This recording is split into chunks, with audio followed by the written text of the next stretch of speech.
Hi hello నమస్తే welcome to నేటి రాత్రి నేను మీ శివసుబ్రహ్మణ్యం.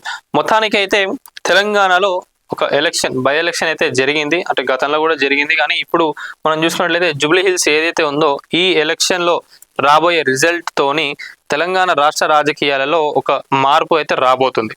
మరి ప్రతి ఒక్కరు కూడా మరి దీనిపైన కూడా బెట్టింగ్లు కూడా సాగినాయని చెప్పి చెప్పడం జరుగుతున్నది.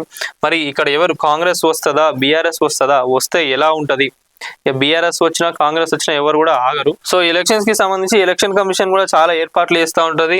అట్లనే మన హైదరాబాద్ లో కూడా విసి సజ్జనార్ గారు మానిటర్ చేసిండ్రు Jubilee hills bypoll election through drone surveillance, డ్రోన్లు ఇంకా కెమెరాలు అన్ని పెట్టి చేసిండ్రు. ఈ కథ అంతా బాగానే ఉన్నది, కానీ ఏమైంది, ఆల్మోస్ట్ లాస్ట్ కి మనం చూసుకున్నట్లయితే మళ్ళా రెండు పార్టీలు కూడా బీఆర్ఎస్ కాంగ్రెస్ అయితే కొట్టుకున్నాయి.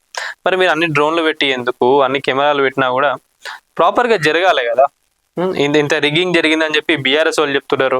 మీరు ఎవరు పడితే వాళ్ళు నాన్ లోకల్స్ అందరూ వచ్చి కూడా ఇక్కడ అరాచకాలు చేస్తారని కాంగ్రెస్ పార్టీ వాళ్ళు చెప్తున్నారు.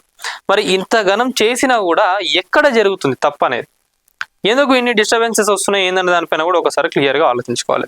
సో ఇది మొత్తానికి కూడా నిన్న మేము డ్రోన్లు పెట్టి ఇన్ని కెమెరాస్ పెట్టి చాలా చేసినాం అది అని చెప్పిండ్రు, కానీ ఇక లాస్ట్కి మనం చూసుకున్నట్లయితే పోలింగ్ కూడా ఎంత అయింది, ఆల్మోస్ట్ 48% వరకే పోలింగ్ అయింది. చాలా మంది ఓటర్స్ కూడా ఎవరు రాలేదు.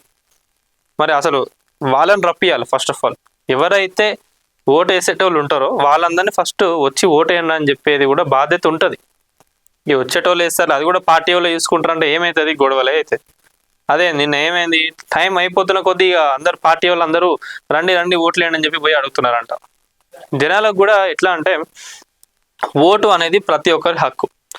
మీరు వాళ్ళకి వేసినా వేయకున్నా వేరే క్యాండిడేట్స్ ఎవరికొకరు మంచిగా పనిచేసేటోళ్ళు చేయాలని కొత్త థాట్స్ అని వచ్చిన ఉంటారు, వాళ్ళకైనా వేసుకోవచ్చు.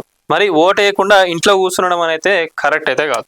సో ఇది మొత్తానికి అయితే జూబ్లీ హిల్స్ లో ఎలక్షన్స్ కి సంబంధించిన పనులు ఎట్లా జరిగినాయి, నేను ఎలక్షన్స్ ఎట్లా అయినా ఏందనే దానిపైన మొత్తం చెప్పిండ్రు.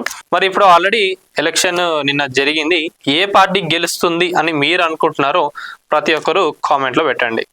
వీడియో చూస్తున్న వాళ్ళు ఎవరైతే ఉన్నారో ప్రతి ఒక్కరు వీడియోని లైక్ చేయండి, షేర్ చేయండి, అట్లనే ఛానల్ని సబ్స్క్రైబ్ చేసుకోండి. Thank you.